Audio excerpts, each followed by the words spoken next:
Welcome on in, guys. Three bold takes, and we are back again with some more predictions. I believe it's week 11 of the college Yeah. football season. But before we do that, we want to thank our partner SeatGeek for giving us a discount code to save you guys $20 off your first purchase. That code is three bold takes. Again, three bold takes, all spelled out for $20 off your first purchase. So thanks SeatGeek for sponsoring the channel. Guys, we're talking the Tennessee Georgia game. We're on a Tuesday night, so we just watched the college football playoff rankings. We're doing some live streams if you guys want to watch that. And so we just figured out that Tennessee's at 7. Georgia, after their loss to Ole Miss, an 18-point loss, their first non-Alabama loss since 2020, they are now at 12 in the national polls and the college football playoff rankings. Georgia is a 10 plus point favorite here. That it's a 48 and a half over under for the game. It's 6:30 at night in Sanford Stadium in Athens, Georgia. This is rivalry of rivalries here. Where they're both great teams, both in the playoff hunt. Still, Georgia's got to stay alive here if they win this game. Tennessee making sure they stay in it. If they lose this game, there's a chance that they teeter out. Freddie, talk to me here. Volunteers or Bulldogs? Who do you love here? Tennessee also actually leads the SEC right now. They're at the top of the conference with their 5-1 conference record, tied with Texas A&M. By the way, Freddie.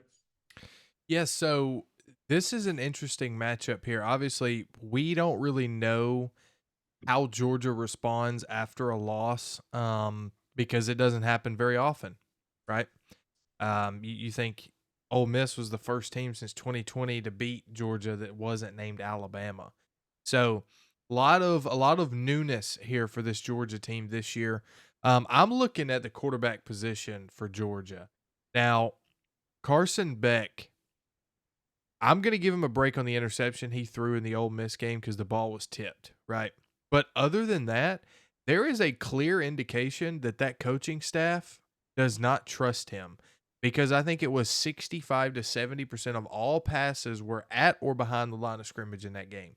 That does not scream I'm confident in my quarterback. He's quarterback one. He's going to go out and win us a game.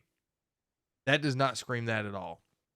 Now, on the contrary, when you look at Tennessee, still struggling to score really in the first half of ball games. Now, so does Georgia. I don't know if you saw that stat. It was actually in the Ole Miss game where they were second or they were 14 of 16 in the SEC in first half scoring offense, but number one in the SEC in second half scoring offense. Now, we did not see that against Ole Miss, but when you look at where this game's played, right, Georgia still has an insane home win streak currently. There's rumblings that this will be a blackout game. Now, nothing from Georgia as far as jerseys go, but the fans are encouraged to wear black and try to make it a blackout. That scares me in Georgia's favor. Um, Typically, these kind of games don't go the way you want it to when you have these whiteout, blackouts, whatever. Like even Penn State's record as a whiteout isn't really that impressive. Um, I want to see Tennessee score some points in the first half of this game. They've got to get off to a hot start. Ole Miss was able to ride off a rocky start, but that's because Ole Miss's defense is legit. Like they are one of the best in the SEC and the country. They were leading the country in scoring defense. Tennessee is not far behind. I like what they've got going, but give me Georgia to win this game in bounce back fashion here. I refuse to believe that Tennessee is going to beat Georgia after they just got beat by Ole Miss. Like I'm looking for a statement win here from Georgia to say, yes, we've lost 2 games this year, but we are still Georgia. We still have the most talent in the country, one of the top 3 in the country in talent composite, and they have one of the best head coaches in the country, if not the best currently. I just don't see Tennessee winning. I want to start with this. I'll give you the best bet of the afternoon. Go and find a prop bet for the over under for the first half. And I don't care what it says, bet the under. It could 15 say points. it could literally say 1.5 points. Bet the under. It's gonna be 0-0 at halftime. I'm telling you right, like these two teams cannot score in the first half. That being said, I have to disagree on one particular point about the screen passes and throws around and behind the line of scrimmage. I don't know how much of it is purely they don't trust Carson Beck and how much of it is they don't trust the Georgia offensive line this year. They are getting eaten alive by Yeah, good defensive fronts and pass rushes. that Like, Ole Miss defensive line was destroying the it's not just them. Kentucky, Alabama's pass rush got to them really, really bad. It's been a season long problem for Georgia to Yeah, block on the line of scrimmage. Like it's been bad, and this Tennessee pass rush is going to get after it big time. yeah. We're talking about a freshman quarterback who consistently overthrows balls up against one of the best secondaries in the country, coached by the best defensive coach in the game, with their backs on the wall, at home, at night, in the only home game of the season that means anything for Georgia because every single big game they've played has been on the road. Georgia's winning this game by like 13 points. Oh They're yeah, I going to forgot to say kick that. that. I don't think they cover the spread. I think they do. I think they're going to kick Tennessee's teeth in. And I know it sounds nuts. And maybe I just am just I refuse to believe Georgia's gonna miss the playoff. That might be part of it. But like, I don't know. I said they were gonna kick Texas's teeth in, and then they did. So, but I also thought they were gonna kick Ole Miss's teeth in, and that did not happen. So, man, I don't see Georgia in this scenario. This is their fourth big game of the year. They have way more big game experience than Tennessee does at this point. It's their first time getting that big game atmosphere at home. This is going to be the first. This is look how Tennessee's handled hostile road games. They didn't play stellar at Oklahoma. They lost at Arkansas. All right. So I'm not super confident. And a lot of it is they have a freshman quarterback. Okay. Like I'm not super confident that they're going to play good. And this is going to be by far the most hostile environment they've been in all year. Like it's not even going to be close. Sanford Stadium is going to be on fire. All right. Because everybody knows if we lose this game, we're done. It's over. Like we're not going to the playoff.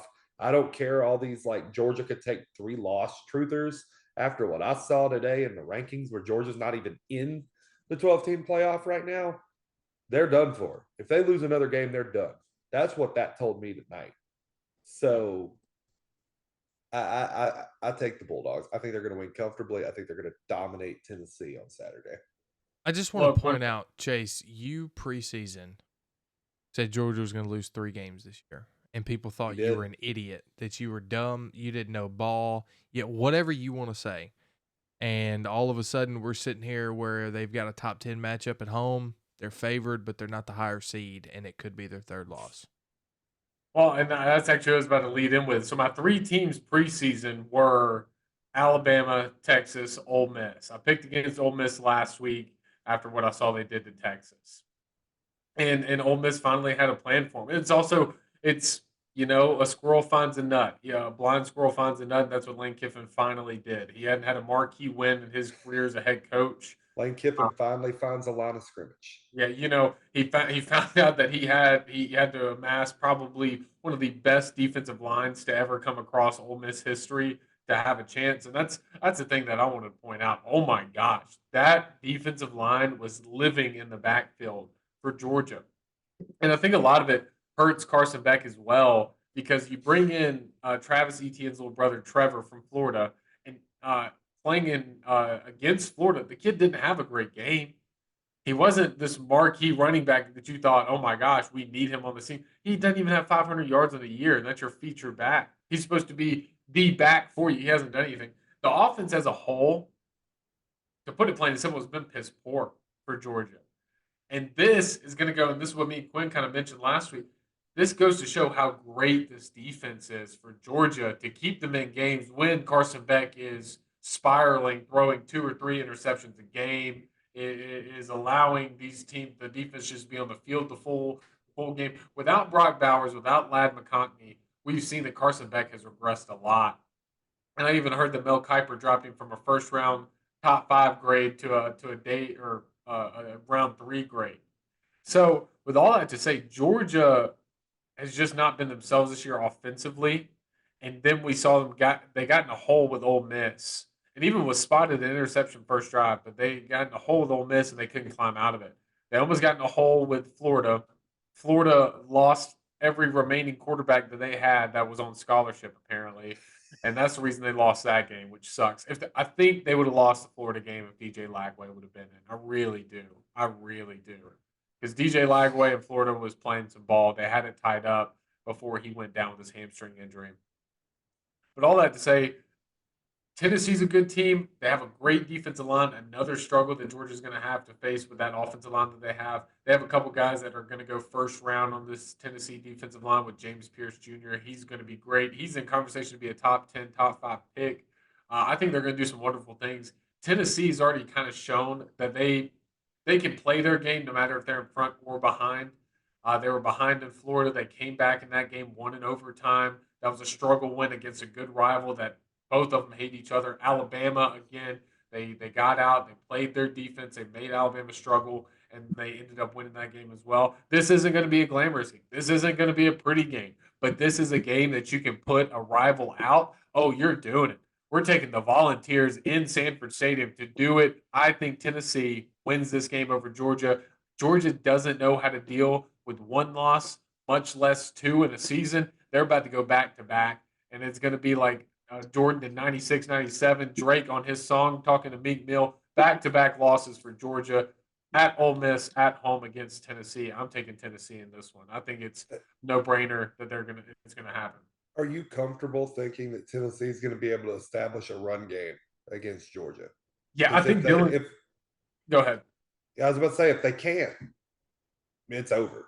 Yeah, that's true. I don't think this game gets over 30 points for either team. I really don't. I think it's going to be a struggle 20 something game. You got to get Nico comfortable, of course, but Sampson is one of the best running backs in the SEC, if not the best. He's the best. That's what I'm saying. So it's you get him out there. He's also a great catch back. He can get out of the backfield really well, and I think Nico he's he's still gonna have some freshman moments. Don't get me wrong, but he's already had some this year, like in the Arkansas game when they lost, running out of bounds. That he's kind of grown a little bit. I've only seen Carson Beck regress. Like you can only have so many 3 interception games that you start looking at yourself in the mirror and saying, "Hey, how do I keep throwing 3 interceptions in these games?" And I've not seen him even stop to think about that. I think Nico's going to slowly grow. He's still going to have some moments in this game, but I think he's going to be a lot better. All right, guys, that was the Tennessee-Georgia game, a big rivalry this weekend, Sanford Stadium in Athens. Super excited for that one, of course. We always love a good rivalry game, definitely on a weekend like this. 6:30 in Athens, of course. As always, we're sponsored by SeatGeek. Use our code 3BOLTAKES to get $20 off any tickets to anything, concerts, movies. I don't know what else they sell on SeatGeek. Maybe you can go watch a theater in the park. I don't know. Anyway, guys, this has been 3 Bold Takes. Chase, Quinn, and Freddie, we're so excited to have you guys. Thank you so much for watching.